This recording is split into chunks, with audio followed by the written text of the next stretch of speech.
आसंता 9 तारिख में बीजेडी सभापति नवीन पट्टनायक पदयात्रार शुभारंभ करेंगे जो गत 1.5 वर्ष रे सरकार को विफलता को लोकों सामना को आनिबो बोली कहिछि बीजेडी।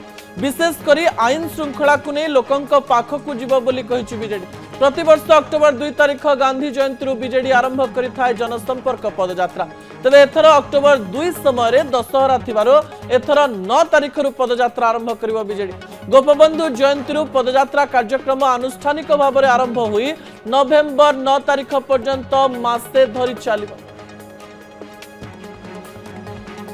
कार्यक्रम रही आरंभ हम सुआंडू आरंभ हम गोपबंधुकर जन्मस्थान माननीय सभापति योगदान द्वार कार्यक्रम रही सभापति प्रोग्राम आसीना आजिकल भर प्रोग्राम आसो प्रोग्राम तो रही योगदान देवाई जो प्रकार कुकर्म कर 1.5 वर्ष भितर बीजेपी सरकार से कथा को आम प्रचार करूँ एवं लोकों आम विजु जनता दल सरकार जहाँ कर सब लड़ाई कर लड़ाई कर ये प्रतिश्रुति लोक दबू।